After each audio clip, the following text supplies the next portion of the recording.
The last two episodes were really good. Like, really good. I was fully energized watching those action-packed scenes that were intense and straight up gory, especially with the variants and conquest. I have to admit though, this season feels weaker and less interesting compared to the first two. It felt kind of slow and I had to push myself to binge it because after episode 3 I wasn't really that invested.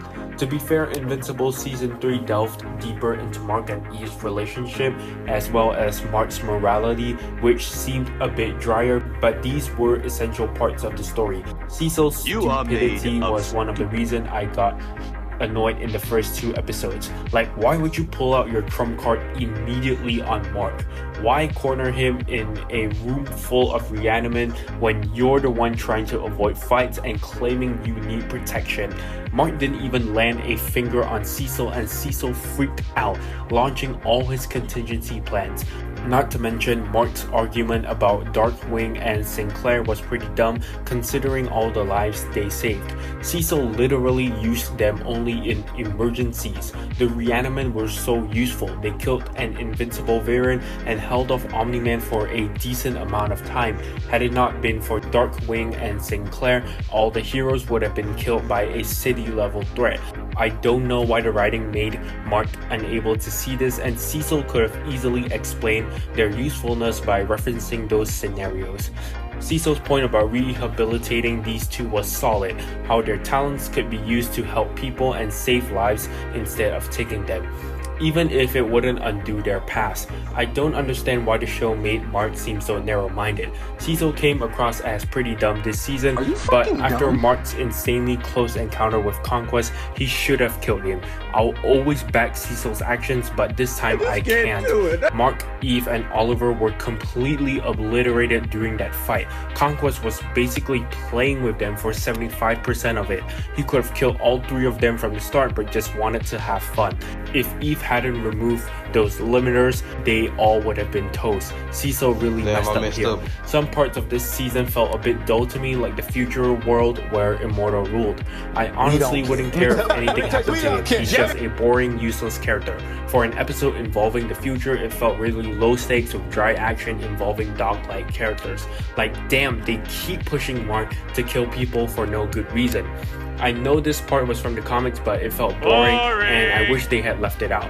Powerplex was just kind of basic and made sense for a character like this to appear. After a superhero tragedy, there's always someone blaming the hero, like Zemo blaming the Avengers, or Bruce blaming Superman for the destruction in Man of Steel, or humans blaming the Autobot for the Chicago destruction. It's not bad, but I felt tired of seeing this again. Oliver was annoying at times, and watching Debbie and Mark worry about and solve these problems was tedious. I guess kid characters just don't excite me, especially when they create so many problems and interrupt the main character's life. Still, I'm sure once Oliver becomes a teenager or adult, he'll be much more interesting. I do agree with some of his points, like how certain villains have to go, such as Angstrom, whose logic I still don't get. Oliver was irritating at first, but I like the playground scene where he pulled down the bully's pants, showing his development in realizing that brute force isn't everything.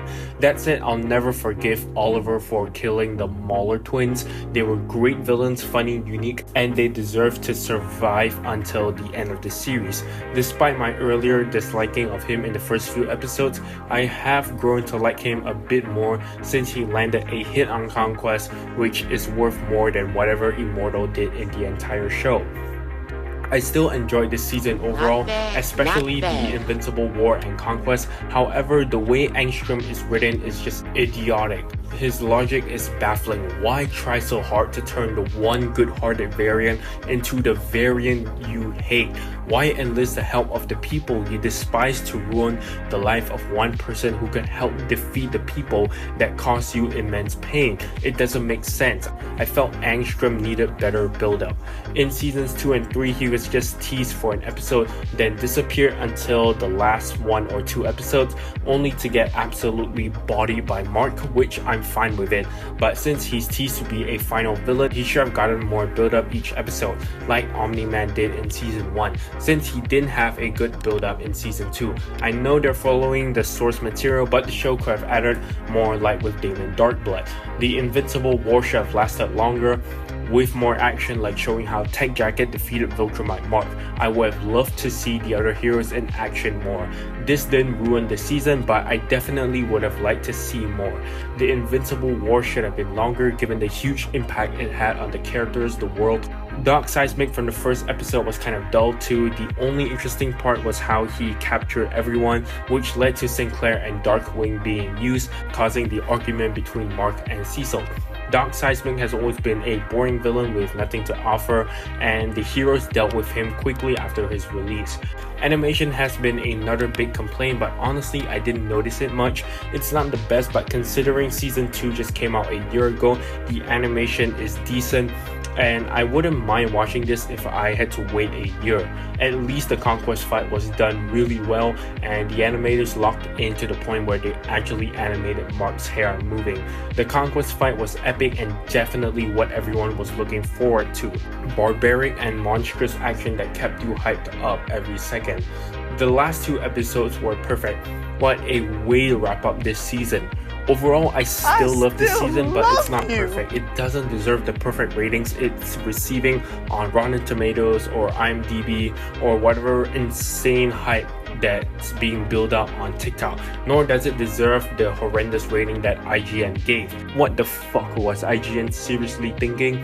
They always miss. This season was extremely hyped only because of the Invincible War and Conquest, who's one of the fan favorite Viltrumites. Anything else felt pretty forgettable before the last 2 episodes, and they weren't really memorable or extraordinary, just basic episodes. Once Invincible Season 3 released, I was slightly disappointed. I am a little disappointed because I was expecting a lot, but really only the last 2 episodes were worth the hype. I still love Invincible. It's one of my favorite shows. This season has some great moments like Mark and Eve's relationship, Rexplode being the GOAT and pulling every girl. I never read the Invincible comics, so I didn't know what to expect, but it seems like this season and season 4 will probably serve as the transition into the Great War against the Viltrumites. This season is still solid, let me clarify that.